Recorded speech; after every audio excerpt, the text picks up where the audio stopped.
Welcome to Full PreFrontal, the show that exposes the mysteries of executive function. This podcast is a collection of conversations about the role of the prefrontal cortex, which impacts your focus, planning, problem-solving, emotional balance, and independence. So join us as we explore executive function and the science of learning. And now, here's your host, the founder of EXQ, Sucheta Kamath.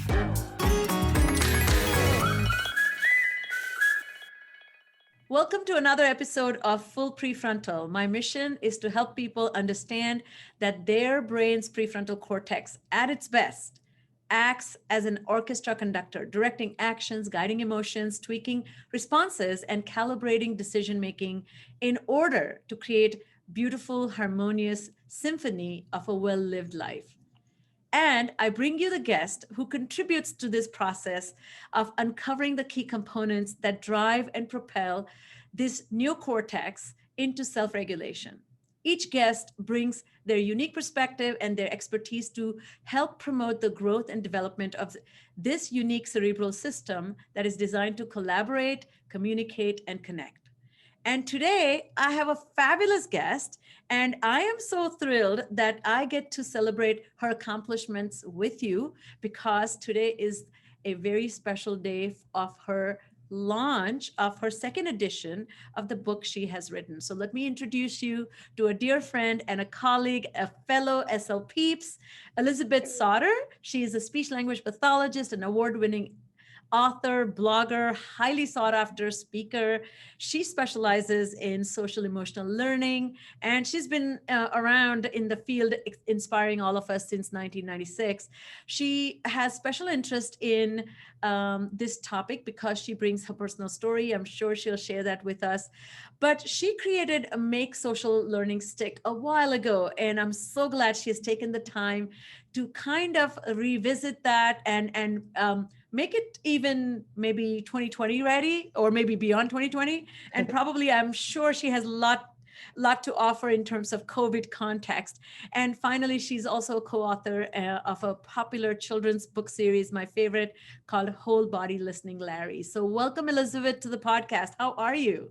Oh, it's so great to be here, Sucheta. I'm great. I'm really excited today. And that introduction was just like music to my ears in so many ways. I can't even tell you, but we talk all about helping others communicate and connect. And I love the orchestra. And yeah, let's play this music. Yes. Well, I'm so glad we play in the same band. So I'm so happy. All right. So I asked this question of all my guests. Since we talk about self-regulation, executive function, communication, do you mind telling us a little bit about your own abilities and skill set? And when did you become self-aware that you have these gifts or you have these challenges? Wow, interesting. Okay, so me personally okay. Wow, that's a big question. Okay, so I grew up in Oakland, in California, and my sister is actually developmentally delayed. Yes. So she's 2 years older than I am, and my parents actually were clear about what were her challenges until I started developing faster than her. And so that's when she, got testing and whatnot. And she was actually in the portables, when it wasn't mainstreamed or anything back then, and with an eye patch and all these great things, right? So there was a lot of challenges going on. And it was really interesting for me growing up with OT equipment in my basement, which is actually a lot of fun. And then, sitting in a lot of waiting rooms and whatnot. But along the way, this is actually something I don't talk about very often. Some of my needs in terms of learning were not discovered. Wow. And so I was always kind of in the slower reading group and struggled a little bit, but then I was gifted when I went to middle school, tested for the gifted classroom. So it was really confusing for me. So in general, I think that my brain on the spectrum is, one of those resilient, really driven, but struggles with some of the details and some of the, basically as a speech and language pathologist, I have diagnosed myself, it's never been diagnosed on paper, as having dyslexia.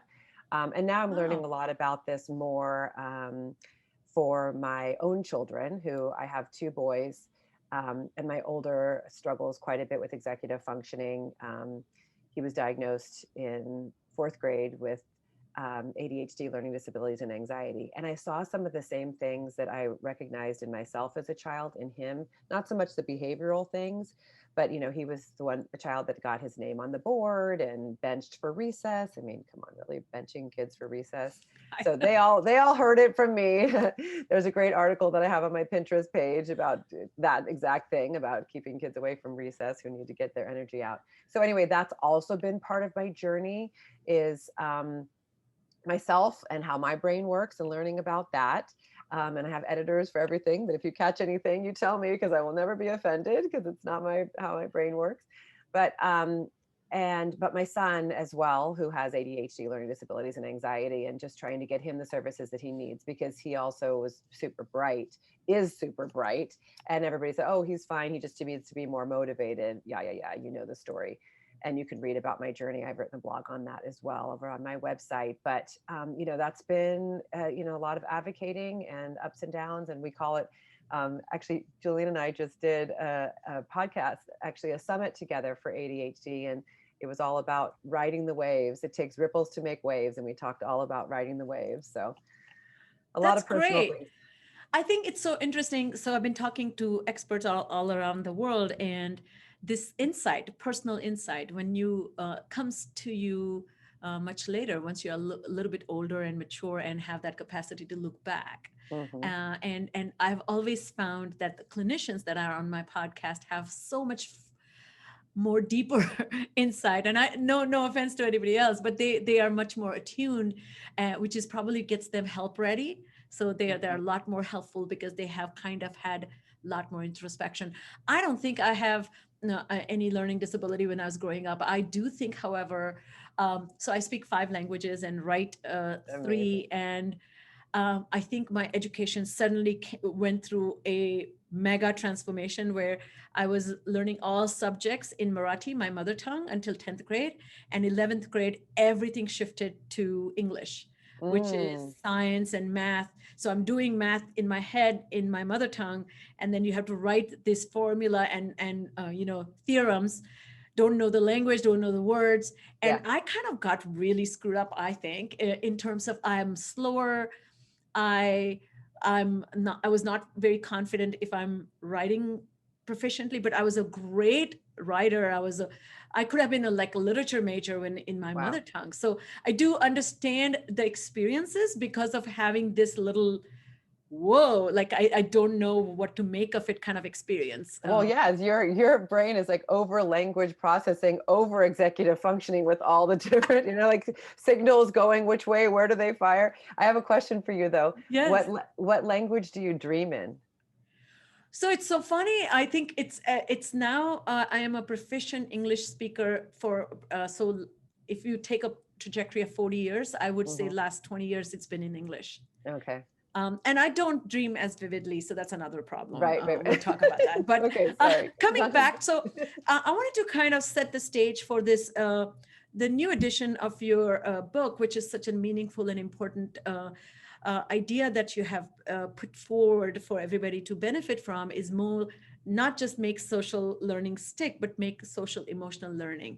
So I wanted to kind of start off by some foundational skills that you and I in the field of speech language pathology talk about: pragmatics, this ability to apply knowledge of language in a social context and recognize that language is only effective or ineffective if it is contextually inappropriate. So you might be using a switch from formal to informal language, code switching, speaking with your peers versus your parents, talking with your teachers versus talking to somebody on the street. So talk to us, begin with communication. What does communication mean to you? And why is communication so important? And this may sound very obvious to people, but I think we have a specific lens that we can really organize our thoughts about it. So what are your thoughts about that? Yeah. I mean, I have so many thoughts, and you said so much there. And, behavior is communication. We say that quite often. And I've worked over the years with many behavior consultants right out of grad school. I worked at a school for severely impaired children with autism and behaviors. And we worked alongside behavior consultants so closely. And it was such a great synergy of our expertise in looking at behavior as communication, because, and, behavior as communication can be positive, whereas you're, using verbal language and smiling and using your hand gestures and hugging, all the different wonderful things. And it can also be challenging. So if a child doesn't have, or a person doesn't have the words, the language, whatever it might be, then what happens is we have maladaptive behavior. And that could look like, swearing. It could look like punching. It could look like, tantrum on the floor, whatever it might be. And we see this quite often with toddlers because they don't have the language to express themselves yet. And amongst other things that they're managing with emotional regulation. So the thought is then to increase communication to decrease maladaptive behavior, because if these children, actually they weren't only children, they were, ages 5 through 22 at this school. And these were the children who actually used to be institutionalized, and now they have wonderful schools that can support them with these behavioral challenges. But we would do all kinds of things, from increasing verbal and expressive language, receptive meaning understanding.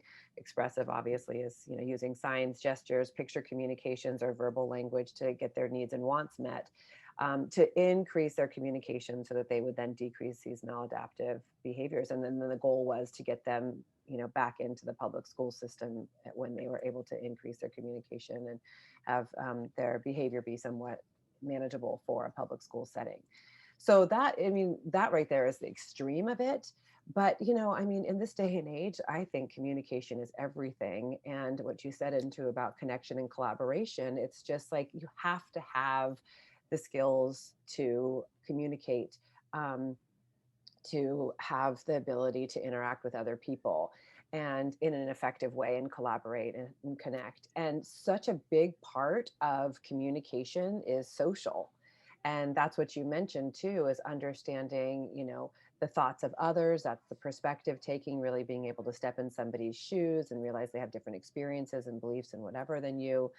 The pragmatic language that you mentioned in terms of the context, actually my book is all context-based, and for that very reason, because parents and, we're in these situations with our kids. How do you teach in these natural situations? And all the situations are teachable. We have receptive and expressive language, that's understanding and then being able to express. And then the joint attention too, which is being able to have shared focus on an object or a situation, which is huge, especially those with autism, but executive function challenges too, because your attention is diverted all over the place in milliseconds. And so, you could miss that nonverbal expression on somebody's face, or you could miss the nuance of an actual situation, or some shared imagination and play with little kids. So there's a lot to unpack when it comes to communication, and it's a lot more vast and complex than people really realize. I love that. I think the you have such deep understanding of the topic, and that the nuances, the crevices of interpersonal relationship that hinges on these tiny like milestones of behaviors. And I really like the way you said that behavior is communication. And I'll add to it, which is lack of is also communication. So if somebody doesn't say something, that's also communication. Silence is communication. And I think that kind of the burden, and when I work with people, I always say it's when we collaborate, it has to be 50-50 lifting of the burden. So if other person has to do more work of figuring out what you're trying to say, what you're trying to be, then you're not doing your job, which is kind of share who you are, what you mean, what you want to accomplish. So talk a little bit about this social skills, which you alluded to this. So the social communication, which is understanding people and understanding minds of others, which then feeds into being able to make friends, keep friends, follow the etiquette or protocol of given circumstances. And most importantly, where executive function meets here is how to adapt. If you don't know something, and I always tell people, this experiment that has turned out to be a really good experiment for me, coming from another country to another country, is a great way to kind of put your own understanding of the culture and etiquette and rules and regulations and the implicit to test. I'll give you a quick example. when I was in grad school, I came here first. And in India, this is kind of probably I shouldn't even give example on the air, but kind of plucking kids' cheeks when you meet them as a form of greeting was very, very socially acceptable. And so in my clinic, I walk in with a fellow clinician as a grad school, and my professor had offered us generously his 2-year-old to do language sample with. And so we got into this booth and we were being video recorded.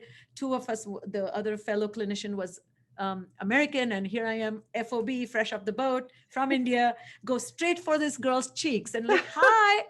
And oh my God. So she just kind of started screaming so loudly and did not want to be ever having anything to do with me. So I was kind of taken out of that situation. I didn't understand what I did wrong. I was so embarrassed, as well as I was petrified to deal with kids from that then on. But so tell us a little bit about, so I obviously lost this little translation that don't touch children. Yes. Or don't greet them, establish a rapport in a different way. Right. So tell us a little bit about what your understanding of this process is. It's so fascinating, and it's so nuanced and kind of like, a little bit dangerous, like, I mean, so there's so much I could say here. Let me just start from the fact that, so in my book, as I mentioned, it's context based. So it's divided into 4 sections. I added a new section for the second book. It's home, community, holidays, special events. And then now I added bridging home and school, because I've done so much of that now with my son, with his own IEP. And it's just so important, right? Everybody said these are 4 contexts. So can you walk us through all the 4 contexts? Yes. So basically, so in the book, there's an introduction and there's a huge grid on, where your child might be struggling in different areas, including executive function and all the things with social communication and emotional regulation. So you can find out, if you're looking to focus on executive functioning, then you would go to that column and you would find all the activities in the book that support with executive function skills. But the rest of the book is over 200 activities, and it's divided into home, community, holidays, special events, and bridging home and school. And so like in the home section, the first pages are start the day, and then it goes into rules for having fun and encouraging play with siblings and pretend play, anti-boredom, chores, media, phone, pets, all the different things that you would do at home with your child. And then in the community, it's in the car, at the mall, at the movies, at the doctor's office, eating out, all these different things. And then, in holidays and special events, Mother's Day, Halloween, Thanksgiving, all of that. And then the school piece is like the things that parents would need to focus on in terms of home and school. And transitioning their child for success and partnering with the school staff. At the bottom of every single one of these pages, like since I'm at the bridging home and school one right now, the bottom is the hidden rules. And it says each school teacher assigns homework in different ways. So these are just, going over the things that you would need to maybe go over in terms of the hidden rules, what's expected, what are the social expectation, we call them social rules as well, for each context. And there's about 3 or 4 for each one. So another one would be at home. This is one for TV time and show time. So watching TV with other people, you won't always get to watch your favorite show. This is time for being together and using your flexible thinking. So just and then there's a whole bunch more that I could talk about. But so basically I've given examples of things that parents can prime, which we call in the field, priming your child for success, in helping them to know what's expected and what those hidden social rules are, those pragmatic language. We talked about that code switching for each of these contexts. And, of course, in different cultures, it's different, and every household is different, really. Like some people take off their shoes when you walk into their house, right? Some people pray before they eat their meals. Some people, it's fine to eat in front of the TV. Like it's just different in every household, and it's not meant to be hard and set rules. It's just to have parents realize that they need to be going over these things with their children to set them up for success. And I have so many stories that are similar to yours in terms of the squeezing the cheeks. There's with my clients, I have one client actually that he's an adult. He has a job, and he's been trying to connect with his coworkers. And he doesn't like to go out with them after work, but I've told him that that's how he can show that he really wants to, get to know them and like put more in his person file about them, to get them to talk, outside of work.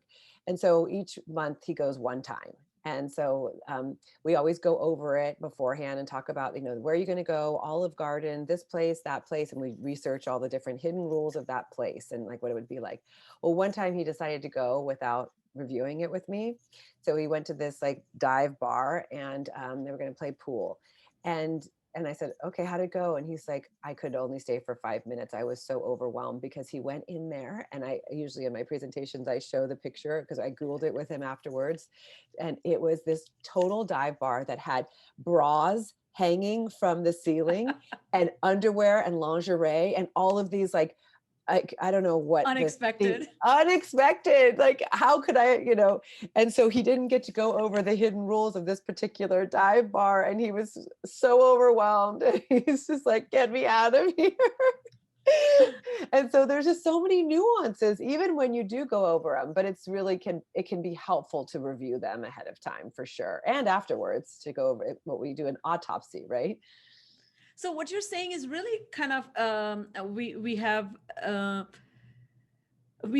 to incorporate in our work is this value of context, because context determines the relationship between the participants and what's allowable and what's not allowable. And those related rules or those protocols are invisible to somebody who struggles with social understanding, correct?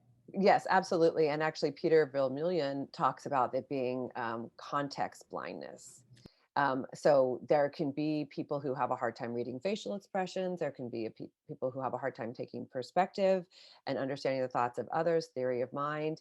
And then there's people that really struggle to figure out situational awareness and what is going on in actual situations. And those are the lagging skills that need to be worked on. Michelle Garcia Winner calls it, when we talk about the hidden social rules, as like having people understand what's expected and what's unexpected.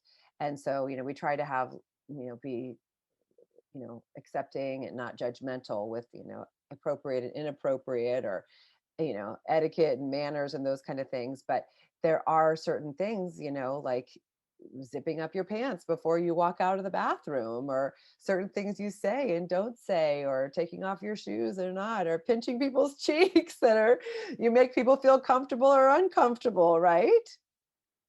And the reverse is also very interesting. So and I, when I present, I talk to people all the time that when I came to this country, I felt like an alien, or I felt almost like I have acquired autism, not developmental autism, but kind of not really knowing the rules or the things. And it's so interesting that most of the burden falls on somebody who's coming from a minority, or who is in the larger context. So I have to adapt to the larger context. So if you came to India, then you will be adapting to larger context of India. And so people not knowing is something I also have to accommodate for. And me not knowing is also something I have to accommodate for. It's so much. It's so complex. It's so complicated. Right. And we, I think that we could do a better job at, understanding different cultures and biases. I mean, this is a whole nother topic that I don't want to get into, right? But yes. I'll tell you a quick, I agree. Quick story about my son. So in my house, we don't wear footwear in the house. Even when we have workers or people come, we have booties now. We brought a whole pack, so we give them if they're not used to it. And when my son was in kindergarten, so my in-laws and my parents kind of were always at home, and he grew up eating with his fingers. So when he entered pre-K, not even kindergarten, he was eating his snacks and his meal with his fingers. And somebody, a very precocious child, called him a savage. Of course, I loved his vocabulary, but I was Yes, kind of said, well, he doesn't know your culture, your right. context. So what I did is I called the principal or the head of the school, and I said, I'm going to bring snacks. And I brought two snacks. One was solid and one Hmm. was liquid. And so you couldn't eat. Like imagine having a like a liquidy, like not so liquid, but like a soup that's Hmm. you couldn't eat with your fingers. So I served both these items on a plate. And my son was extremely proficient in eating both without ever like spilling or touching anything. And then I kind of walked the entire little munchkins through the rules of eating. So in our culture, you don't use your left hand, you always eat with your right hand. You do not let food, you either use these three fingers, your thumb and first two fingers. You do not let any food touch the palm. Now, if you follow these rules, now it becomes an executive process, right? So Oh, eating, so, if you're not used to eating, you're like slobbering, it's like trickling down your elbows. And once I opened these little kids' minds about another way of eating, they never, of course, called him any names. But also, he was so proud of himself of being very proficient in his ability to do a particular way that oh nobody my else gosh. knew. Oh my gosh. I'm just like picturing this, like even in my household, and my son, my younger son, he has dysgraphia. I Oh, wonder how that, which is, handwriting challenges for those who have heard that term. But yes, it's just, that would be really sloppy. exactly. But I just think that you're right. I think this kind of awareness that some people don't have the context, hence they're under functioning, is such an important way of developing compassion and patience for it. So tell us a little bit about this idea of another little important component that you talk about in your book is that listening skills.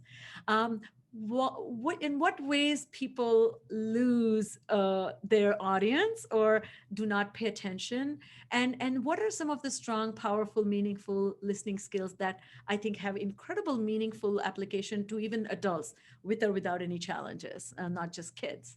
Yeah. So this has become, huge in our culture of in the United States. I think that we're all just overstimulated with technology and media, and we're getting information so fast, and it's coming at us from all different directions. And we talk about being mindful, like having everything in your mind just coming fast, fast, fast, fast, fast, versus being mindful. And which John Kabat-Zinn talks about mindfulness as paying attention on purpose without judgment. And so that's one of the new additions that I put into the book, because I've been trained as with mindfulness through Mindful Schools, which is the organization in Oakland, and it's just changed my life. And it really has a lot of benefits for those with executive function challenges and ADHD and just people in general. And so it's something that I practice on a daily basis, is just focusing on my breath and getting grounded and having intention, and also just noticing when I'm not in a mindful state and when I might be feeling a little worried or anxious or overwhelmed, and just working on getting myself grounded again. So these are things that I've taught my boys, and what I teach all of my clients as well, including the parents, to model this skill and strategy, and then to also teach it to their children. And so this is something I've infused in the book as well. And mindfulness doesn't have to be, sitting in silence or a lotus position for 20 minutes. It can be, going for a mindful walk and just focusing on one step at a time, and or listening to music and one sound, or mindful eating. It could be all of that, but it definitely pertains to listening. So this is where we can put our phones down, and we can look people you know in the face or the eyes, if you're comfortable with that and it's part of your culture. If not, there's other ways to tell people that you are listening, and those who have to move around or whatever it might be, it's sometimes can be helpful for them to listen better when they're moving around. And that's just all self-exploration to know what works best for you. But I honestly, is practicing mindfulness can be a really great way to learn how to pause and be in the moment. What I love about your approach and what you're discussing here is that awareness that first you're not doing it. So Mm-hmm. somewhere you have to lean into accepting that you are part of this 21st century culture where information is coming at us as like a fast train. Second is we are hyper exposed to gadgets that bring information unsolicited Mm-hmm. information. And third, we are dealing with people who are also exposed to the same information that we are victims of. So we can't really accuse other people of not paying attention. Put your phone down when you have your phone in your hand. And the love that so many of our fields are now incorporating mindfulness in the works. I think you and I talked about this before. I myself have had a practice of 10 to 12 years of mindfulness meditation, but I'm also going through formal training of mindfulness meditation teacher training, Mm-hmm. and I'm doing that so that I can work with a homeless population that I've been Mm. teaching for the last 2.5 years. So these practices, so that they can have some another tool in their tool belt for self-empowerment. Tell me, this idea that you also talk about is another huge value added through your approach is this navigating transitions. So talk about what do transitions mean to children, and in what places and spaces do transitions show up, and why transitions are so hard for children as well as adults, but we don't admit it. Right. Well, it's so there's transitions happening all throughout our day, every day. We think of the big ones as, waking up in the morning and being able to get yourself out of bed and um, fed and dressed and, focused on whatever you need to be focused on, which right now is, at my home, it's distance learning. And that in itself is just a dredge Huge. it's just huge, right? And then, from in distance learning, you think about the minute things about it, like, so say you've gotten yourself out of, just think about all the transitions we have throughout our day. It's really insane, right? And then in distance learning, you have, working in a larger, Zoom room to maybe groups to then, some of the kids are working outside of the Zoom classes on distance learning. We have synchronous learning, we have asynchronous learning.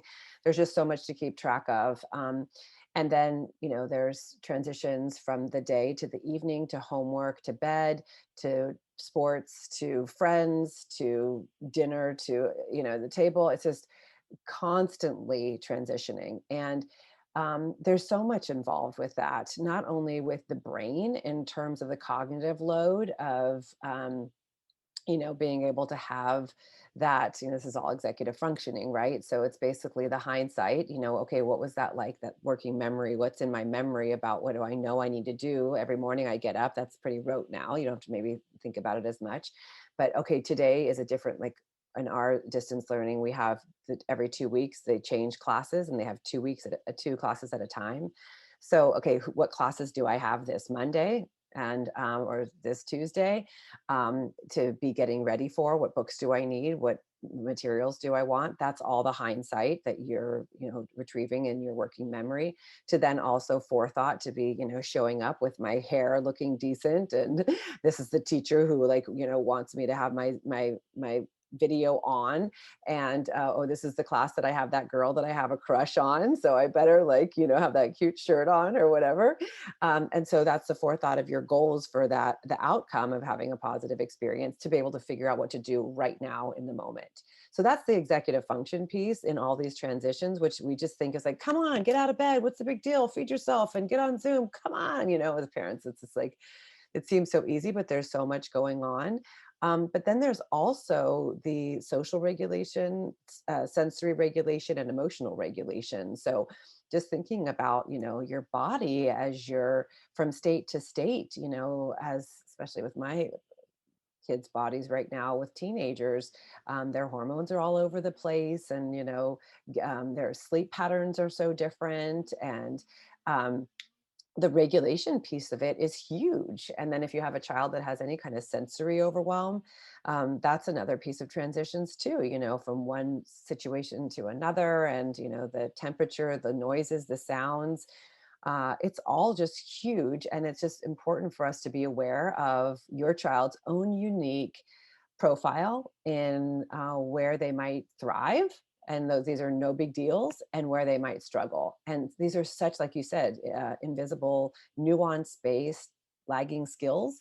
So that's why we have to really look at the child as a whole and figure out where they do need support, and how we can scaffold, and how we can help them with making these routines and activities more smooth for them. I really think our listeners are going to be very surprised, because I think to people, transition is only task. You move Hmm. from a task to another, but you're talking about emotional transition, bodily transitions, and transitions of routine to non-routine and back to a routine task. And I can imagine why, in so many ways, this is hard for uh, developing minds, primarily because it requires you to turn something on and turn Hmm. something off. So the Yeah. autopilot needs to be turned off, your intentionality needs to be turned on, or your code switching. So you need to formality needs to be turned on, informality needs to be turned off. So Yep. so much responsibility to what filter you're using to look at information. So the last part of this discussion, I wanted to kind of talk about your wheelhouse, which is managing big feelings. So you're big on meltdowns, mood swings, sense of overwhelm, and you have some amazing techniques for that. So talk a little bit about what is the makeup of that, what goes into children having these big emotions, and how can we channel them? Yeah, so this actually can tie back almost everything that we've talked about today. And this is one of the reasons why I added the word emotional learning into the book, because social emotional learning and, as you know, executive functioning are all intertwined. If I could have executive functioning in the title, I would. It just would have been such a mouthful as it is already.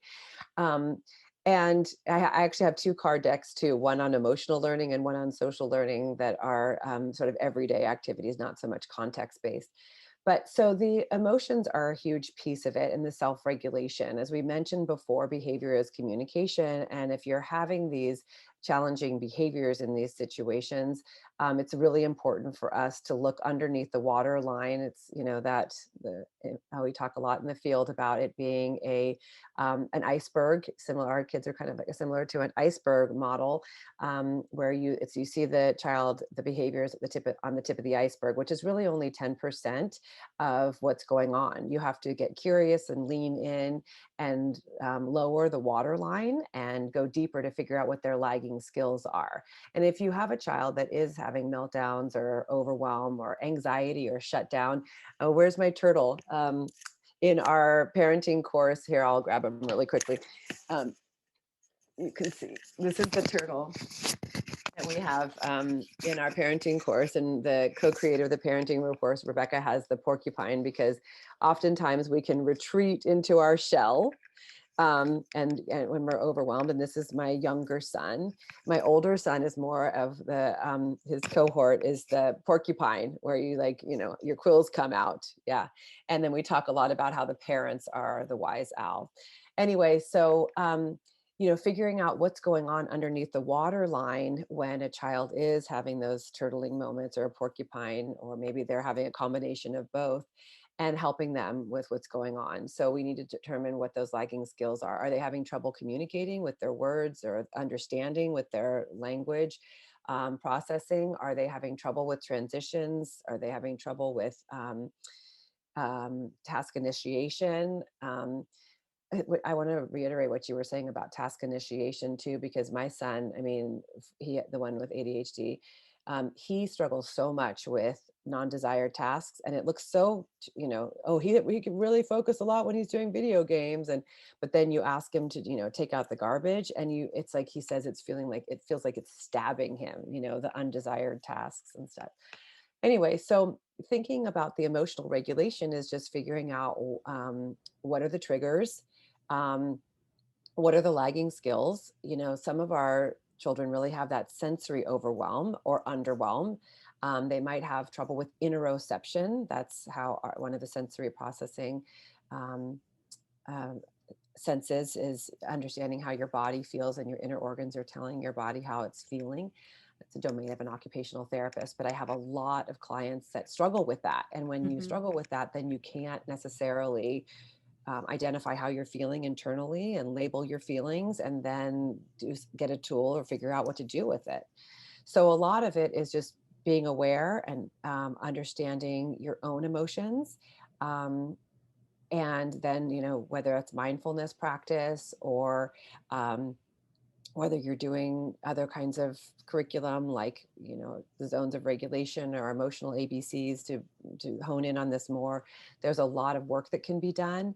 And then there's also the piece of understanding emotions in others, which is, what we call emotional intelligence, and then building emotional literacy. There's so much that could be done here, but it's a huge part of social emotional learning and executive functioning, because you have to regulate in order to execute any tasks. You know, can you hear me? Yes. Mm-hmm. Okay. I think the big picture with broad strokes you're painting here is, I think, this internal empowerment that when we talk about executive function and when we talk about self-regulation, we want to discover the power within, to know that I can change my ways, I can Mm. change my relationship to my world, I can build skills so that I can become in charge of my destiny Mm. or destination or both. And I think I really thank you for the work that you are doing, you do, and the hope that you bring to our clients, their families. And I really hope you come back again, because there's so much discussion that we need to have about parenting. So I hope you'll consider and come back again. Before I let you go, what are two of your favorite books that you recommend everybody, or that have influenced you and have made a big impact on you? That's a hard question, but a very good one. But I would say, I have been extremely influenced by a lot of different experts in the field, and so it's really hard to narrow them down. And I actually have so many of them that have contributed to my book. So I will leave those ones aside, because you can Yes. go in my book and you can see all the ones that I recommend there. But the one that really has changed a lot, especially with my own child, is Ross Green's. I love Ross. Yeah, his collaborative and proactive solutions that's his curriculum, but also explosive child and treating the explosive child. But the one that really honed in for me was Lost at School, and I buy it for all of the teachers that my son is with every year. So I would say that, because it's just a game changer in terms of viewing, as we've talked about today, the behavior on the outside, and thinking of kids doing well if they can, and really honing in on the lagging skills and where you can provide support. So I would say He's going to that. be on my podcast in a couple of months, so I will be sure to mention that to him. He'll be so thrilled. Oh yeah, no, he knows how much I adore him. And I've interviewed him too. He's amazing. So I would say the the Ross Green, but I would also, and this is more of a curriculum than a book, but it's really changed my life in so many ways. Is the zones of regulation, and it's not just because I teach it and I practice it, and because I train on it, and I'm part of some of the work that Leah Kuipers is doing. But when I first met Leah, and when I wasn't, as she did work at my center, and we were very close, but it really changed the way that I view self-regulation, and for my own world, and how I was noticing that I was living in what she calls the yellow zone, or what we call the yellow zone, a lot of my life. And that's when I really got into mindfulness, and realizing that I don't want to live in that state. And I need to find out what those triggers are, and the tools that I can use to get more into a calm state, and live my life in more of a joyous fashion. And so I will say, I will give her kudos for that, because it's been an amazing life pivoting experience for me. Well, thank you so much, Elizabeth. You are a darling. You're a doll. Thank you for your brilliant insights and your time. That's all the time we have. It's been a great pleasure to have these conversations. Thank you for tuning in to this amazing discussion. Keep coming back. If you love what you're hearing, recommend this podcast to your friends, colleagues, your peers. And yes, please continue your journey into self-discovery. There's only one path to betterment, which is self-awareness and strategic thinking. So I thank you all for being here, and that's all the time we have today. So have a great day. Thank you, Elizabeth. Thank you so much for having me. It was a pleasure. I'm honored. Thank you for listening to Full PreFrontal, exposing the mysteries of executive function. To contact your host, Sucheta Kamath, and learn more about her work on improving executive function, visit her website at exqinfiniteknowhow.com. That's www.exqinfiniteknowhow.com. Tune in next week for another informative episode of Full PreFrontal, hosted by the founder of EXQ, Sucheta Kamath.